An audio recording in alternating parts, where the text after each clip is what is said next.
തൊട്ടതിനും പിടിച്ചതിനും എല്ലാം വഴക്കുണ്ടാക്കുന്ന നോറയ്ക്ക് ഇത്തവണ ജിൻഡോയിൽ നിന്നും കിട്ടിയ മറുപടി ഇത് വല്ലാത്തൊരു മറുപടിയായിപ്പോയി. തന്റെ പരാതി പറഞ്ഞുകൊണ്ടിരുന്ന നോറയ്ക്ക് ഒരു ഗ്യാസ് വിട്ടാണ് ജിൻഡോ ഉത്തരം നൽകിയത്. ഇത് അറിയാതെ സംഭവിച്ചതാണെങ്കിലും അതൊരു മറുപടിയായി കൂട്ടിക്കൊള്ളാൻ തമാശ രൂപേണ ജിൻഡോ പറയുകയും ചെയ്തു. ഇത് നോറയ്ക്ക് ഒട്ടും ഉൾക്കൊള്ളാനായില്ല. ഇത്രയും നിലവാരമില്ലാത്ത ക്യാപ്റ്റനാണോ തങ്ങൾക്ക് കിട്ടിയത് എന്നും പറഞ്ഞു നോറ ആ റൂമിൽ നിന്നും ഇറങ്ങി പോവുകയാണ് ചെയ്തത്.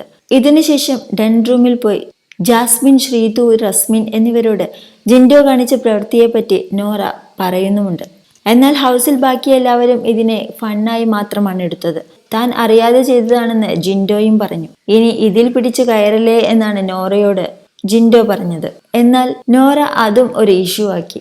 ഇതിനുശേഷം അൻസിബ ജിൻഡോയെ വിളിച്ച് പേഴ്സണലായി ഉപദേശിക്കുന്നുണ്ട്. ഈ കാര്യം നാളെ എന്തായാലും ഒരു ചർച്ചയ്ക്ക് വരാൻ സാധ്യതയുണ്ട്. ആ സമയത്ത് ജിൻഡോ അത് മനഃപൂർവ്വം ചെയ്തതാണോ എന്ന് ചോദിച്ചാൽ പിന്നീട് അത് വലിയൊരു പ്രശ്നമാക്കും. ഇതിനേക്കാൾ നല്ലത് ഒരു സോറി പറഞ്ഞ് അതിൽ നിന്നങ്ങ് ഒഴിയുന്നതാണ് എന്നാണ് അൻസിബ ഉപദേശിച്ചത്.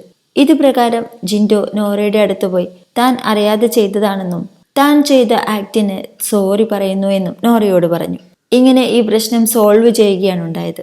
പവർ ടീമിന്റെ പണിഷ്മെന്റിൽ കിലുക്കത്തിലെ രേവതിയായി ആക്ട് ചെയ്യാൻ അവസരം ലഭിച്ച നോറ അത് വളരെ കൃത്യമായി ഉപയോഗിച്ചു. തനിക്ക് പറയാനുള്ളതെല്ലാം വെട്ടിത്തുറന്ന് പറഞ്ഞുകൊണ്ടിരിക്കുകയായിരുന്നു നോറ. ഇത് കൈവിട്ടു പോകുമെന്ന് തോന്നിയ സിബിൻ ആ സ്പോട്ടിൽ തന്നെ ഗെയിം മാറ്റിപ്പിടിച്ചു. നോറ പലതും വിളിച്ചു പറയാൻ തുടങ്ങുമ്പോഴേക്കും നോറയുടെ ആക്ടിവിറ്റിയെ ചേഞ്ച് ചെയ്തു. പാട്ടുപാടാനും മറ്റും പറഞ്ഞ് അത് ട്വിസ്റ്റ് ചെയ്തു. മാത്രമല്ല ശരണ്യയോട് പവർ റൂമിൽ കയറി ഇരിക്കാനും പറഞ്ഞു.